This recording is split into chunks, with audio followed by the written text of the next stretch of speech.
Raziskovalci morskih sesalcev iz piranskega društva Morigenos pa so dokumentirali redek in poučen primer mlade delfinke, ki je več kot eno leto preživela zapletena v ribiško mrežo. Leto kasneje se je delfinka spet zapletla, še v drugo mrežo, tokrat pa usodno.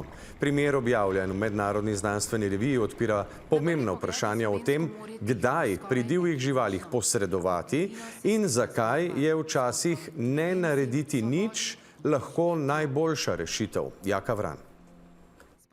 Leto dni so v društvu Morigenos spremljali mladičko delfina, ki se je takole, kljub temu, da je seboj vlekla del ribiške mreže, vedla povsem normalno, delovala zdrava in agilna.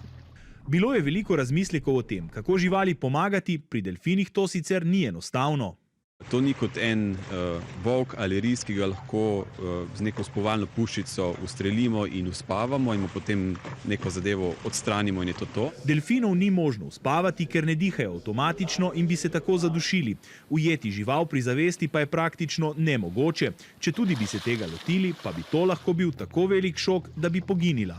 Dodatni zaplet je pa tukaj, da je to bila mladička, ki je bila še odvisna od mame, kar pomeni, da bi vsak poskus ujetja lahko vodil v ločitev para oziroma ogrožal obe, in mamo in mladiča. Mreža se je sicer zajedala v hrbtno plavut, a tudi če bi zaradi tega odpadla, to ne bi bilo usodno. Tako je padla odločitev, da je najbolje, da ne naredijo ničesar. Pogosto ljudje imamo neko to osnovno željo ali refleks, da jim nekaj pomagati. Se pa moramo zavedati, da včasih zavestno ne narediti nič je lahko tudi neka smiselna upravljalska odločitev. To se je izkazalo tudi po letu dni, ko je delfinka poginila potem, ko se je še enkrat zapletla v mrežo, iz katere se tokrat ni uspešno rešila. Po eni strani žalostna zgodba, ki pa je prinesla veliko novih spoznanj. Tukaj pa smo imeli dejansko res to srečo, da imamo zelo dobro sodelovanje z lokalnimi ribiči, medsebojno zaupanje in da so pravzaprav ribiči sami obvestili nas, da je prišlo do tega zapletanja v tem drugem primeru in tudi sami pripeljali žival nazaj v pristan.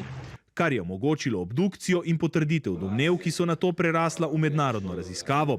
Primerov zapletanja delfinov v ribiške mreže sicer ni veliko, v Morigenosu se s tem srečujejo vsake 2 do 3 leta.